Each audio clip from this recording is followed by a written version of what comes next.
আপনি যাকে ভালোবাসেন তাকে যদি কাছে রাখতে চান তাহলে সে যেটাকে ভালোবাসে পছন্দ করে বা যাকে ভালোবাসে আপনিও তাকে ভালোবাসেন সেটা পছন্দ করেন, দেখবেন এমনিতেই আপনার কাছেই সারা জীবন থেকে যাবে, কখনো আপনাকে ছেড়ে দূরে যাবে না। তো যাই হোক, আজকের ব্লগটা আমি সকাল সকাল শুরু করে দিলাম। সকালে নাস্তা করার পরেই বারান্দায় এসে দেখি গাছ ভর্তি করলা হয়ে রয়েছে। অনেকগুলো করলা ঝুলছে। কয়েকদিন একটু অন্যমনস্কা ছিলাম, ব্যস্ত ছিলাম, সেই জন্য বারান্দায় আসা হয় নাই, আর করলাগুলো চোখে পড়ে নাই। অনেকগুলো করলা, এই তো কিছুদিন আগেও 3-4টা করলা ছিঁড়ে নিয়ে ভাজি করে খেয়েছি।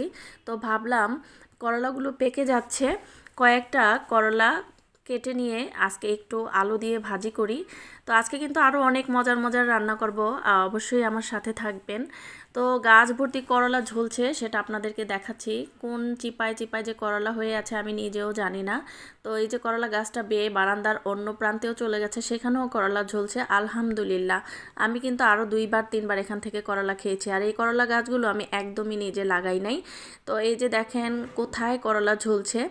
এই করলা গাছগুলো হচ্ছে ফিল্টারের যে ফেলে দেওয়া ফিল্টারের বালতির মতো বক্স অথবা বালতি, এগুলোতে আমি মাটি ফেলে তরকারির ময়লা ফেলতাম, তরকারির ময়লা দিতাম জৈব সার হওয়ার জন্য। তো সেই তরকারির ময়লার সাথে করলার বিচি পড়ে পড়ে এই করলা গাছগুলো হয়েছে। আমিও সুতা বা দড়ি বেঁধে দিয়েছি গাছগুলো পাওয়ার জন্য, পুরো বারিন্দা বেয়েছে আর অনেক করলা হয়েছে। তো যাই হোক, আলহামদুলিল্লাহ নিজের হাতে লাগানো করলা আলু দিয়ে কুচি করে ভাজি করছি। করলা ভাজি সবসময় আমি দোরসা করে ভাজি করি, আর দোরসা ভাজিটা অনেকেই বুঝবেন না। দোরসা ভাজিটা হচ্ছে কাঁচা কাঁচাও থাকবে, আবার একটু ভাজা ভাজাও হবে। তো এই যে আমি টাটকা ফ্রেশ ফ্রেশ কতগুলো লম্বা কালা বেগুন নিয়ে নিয়েছি, এগুলো দিয়ে চিংড়ি মাছ রান্না করব। অনেক মজার একটা রেসিপি রান্না করব আজকে। তো এই তো আমার দোরসা করলা ভাজিটা হয়ে গিয়েছে, ভাজা ভাজা লালচে লালচেও আবার একটু কাঁচা কাঁচা ভাব।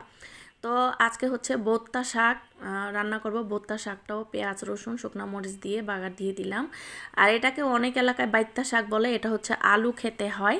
তো ছোটোবেলায় কিন্তু এই বোত্তা শাক অনেক কুড়িয়েছি।